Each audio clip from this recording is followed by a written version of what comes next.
અને આજે આપણે બનાવવાનું છે ગાંઠિયાનું શાક. એ તમે ક્યારે ખાધું નહીં હોય એ મસ્ત રેસીપી લઈને મેં આવ્યા છીએ. આ નાખવા જાણે તમને બતાવી. અને સુગંધ તો છે ને પનીર ટીકાનું શાક હોય ને એવી કે કાજુ ગાંઠિયાનું શાક બનાવીને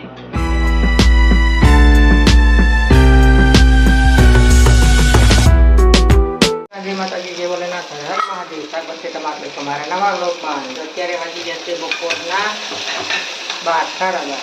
આજે તો રવિવાર છે ને છોકરાઓને છે રજા એટલે આપણે નિરાશ રાખી છે. નિરાશે રસોઈ બનાવશું બરાબર. થોડુંક વહેલું કરવું પડે એટલે છોકરાઓ મોડા વાગ્યા હોય નાસ્તા પાણી મોડા કરે એટલે ઉતાવળ ન હોય. જો હું બનાવી રહી છું ભીંડાનું શાક. આપણે કોરોનાનું ભીંડાનું શાક, દાળ ભાત, શાક ને રોટલી બનાવવાની છે. અત્યારે મસ્ત જાણું તાજું તાજું ભીંડો આવી ગયો હતો એટલું આપણે આખે સિંગીનું પછી બનાવશું. અને અત્યારે આપણે આવી રીતના ગોળ સફાર કરીને એવી રીતના બનાવીએ બરાબર. કુનાલ થઈ ગયો તો બહાર ગયો તો અમે બેઠો છે પછી આગળ કુનાલ વિડીયો બનાવશે.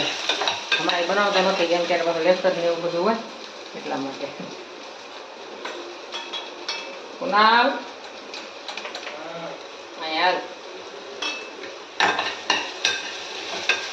કુનાલ સાહેબ વિડીયો જોવે. કુનાલ વિડીયો તો બનાવતો નથી પણ હું મૂકું નહીં તેમ કે લે તું તો મૂકતી નથી વિડીયો. એને આવવું છે.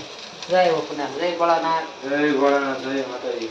કેમ છે? આવું છે ને આજ તો રવિવાર એટલે સારું છે ને. રવિવાર એટલે સારું હોય હા. રાતે કુનાલે દાળ ભાત ભાવે ને સવારમાં રોજ ટિફિન લઈ વયો જાય. રાતે દાળ ભાત ભાવે ને દાળ ભાત બની જાય ખાવા છે ને. કુનાલ એમ જોવે છે કે મમ્મી સારો વિડીયો ઉતારે છે નહીં. સારો ઉતારતી હોય ને કુનાલે મને શીખવાડી દીધું ને પેલા મને ન આવડતું કાકુ ને. ચાલો હવે આપણે ફટાફટ દાળ ભાત શાક ને રોટલી જેવું કરી નાખીએ. હાલો બધા લાઈક શેર સબસ્ક્રાઈબ કરી દેજો. આજ કુનાલ આવી ગયો છે વિડીયોમાં. તો જો આપણે ભગવાનની થાળી થઈ ગઈ શિયાળ, દાળ ભાત શાક રોટલી ને એમાં જો મસ્ત મસ્તમાં દાળ થઈ ગઈ છે ને એમાં ભીંડાનું શાક. મજા આવી ગયા. જય ભોળાનાથ. જય ભોળાનાથ. હાલો તો હવે બેસી જાય જમવા. કુનાલ નહીં તો બેસી ગયો જમવા. હાલો હવે ભગવાનને થાળી ધરી આવી આપણે.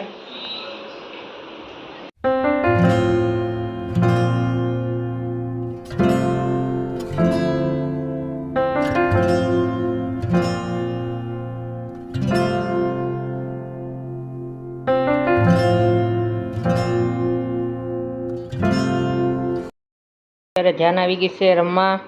ધ્યાન શું લઈને આવીશ? પેપર. તને જય માતાજી કહી દો સરખું. જય ભોળાનાથ. ત્યાંના પેપર લઈને આવી. શું રમશો તેના?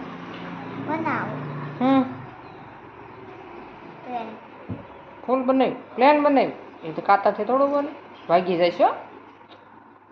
પછી રજા હશે ને ધ્યાન કા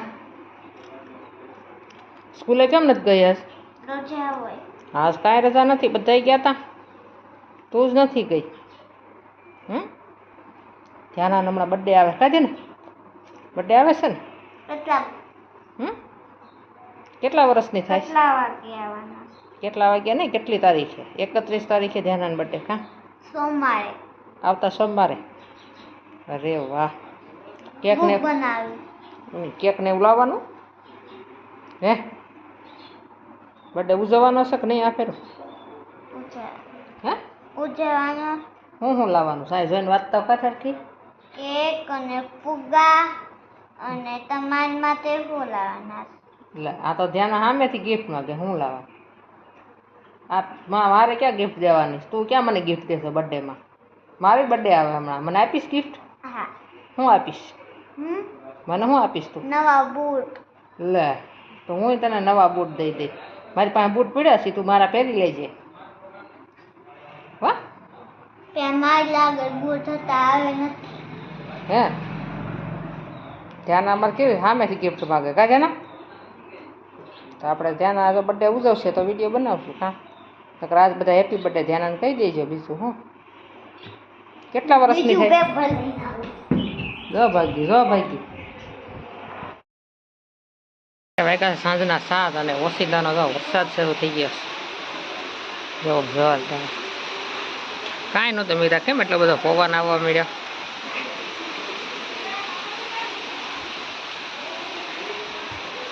કાંઈ જરીકે પણ અંધારો નહોતો. આમાં શાક દેખાતા છે. આજ આખો દિવસ નહોતો, અત્યારે આવ્યો. તો અત્યારે સાંજના વાગી ગયા છે 8 અને આજે આપણે બનાવવાનું છે ગાંઠિયાનું શાક. એ તમે ક્યારેય ખાધું નહીં હોય એ મસ્ત રેસીપી લઈને મેં આવ્યા છીએ આ ફેરું.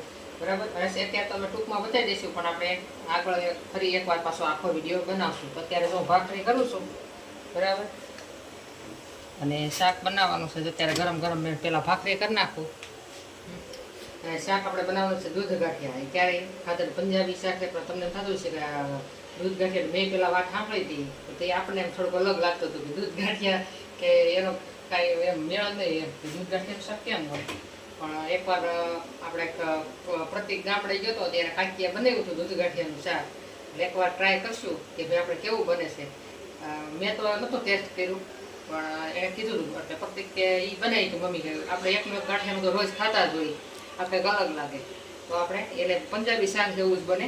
અને આપણે ડુંગળીની બધું ગ્રેવી કરીને એવી રીતના હોય. બરાબર. તો કેમ બનાવી શાક હું તમને બતાવું. પહેલાં હું ભાખરી કરી લઉં અને પછી ગરમ ગરમ શાક હોય તો જ મજા આવે, કેમ કે ગાંઠિયા રહ્યા એટલે. ચાલો હવે પછી આપણે આગળ મળીએ. તો 2 ટમેટાની પ્યુરી કરી લીધી છે. આ છે ડુંગળી 1 લીધી છે. અને આમાં જો આપણે જે તીખા છે તજ છે એટલે આપણે થોડુંક શાક બનાવવાનું છે. થોડું એક છે તજપત્તું, એમાં થોડુંક અમથું દહીં છે. અને આ છે આપણે મલાઈવાળું થોડુંક દૂધ.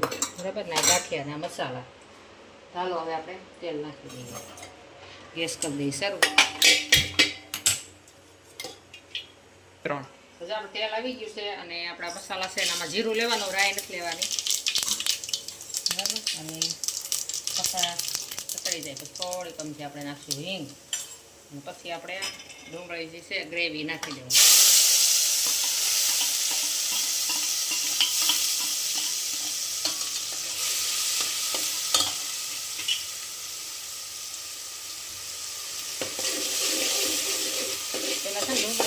સાતળવા દેવાની. હવે નાખી દેવાનું છે આપણે ટમેટા ગ્રેવી. ડુંગળી હલકી થઈ જાય ને પછી ટમેટાની ગ્રેવી અને પછી આપણે જે રૂટીન મસાલા આવે છે એ હળદર, સ્વાદ અનુસાર નમક, ધાણા જીરું પાવડર, મરચું આપણે જ નાખવાનું. એમને થોડીક ટમેટાની ગ્રેવી ચડવા દેવાની. હજુ મરચું નાખી દીધું, દહીં નાખી દેવાનું. આપણે શાકની ક્વોન્ટિટી થોડીક છે તો આપણે થોડુંક દહીં નાખવાનું.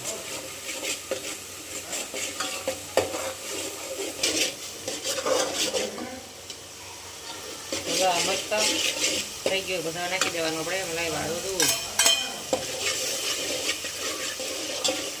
હજી થોડીક વાર ગ્રેવીને ચડવા દઈશું પછી આપણે ગાંઠિયા નાખવા જાણે હું તમને બતાવી. આપણે દૂધ ગાંઠિયાનું શાક થઈ ગયું છે કમ્પ્લીટ. જુઓ મસ્ત આપણે. અને આની સુગંધ તો છે ને પનીર ટીકાનું શાક હોય ને એવી કે કાજુ ગાંઠિયાનું શાક બનાવીને એવો સ્વાદ લાગે. હજી શાક્યું નથી પણ બહુ મસ્ત બન્યું. તમે એકવાર ટ્રાય જરૂર કરજો. ને હાલો હવે આપણે જમી લઈએ. અને જો આપણે થઈ ગઈ છે ભાખરી તૈયાર. તો કાજુ ગાંઠિયા નહીં પણ દૂધ ગાંઠિયાનું શાક અને ભાખરી. ચાલો બધા જમવા.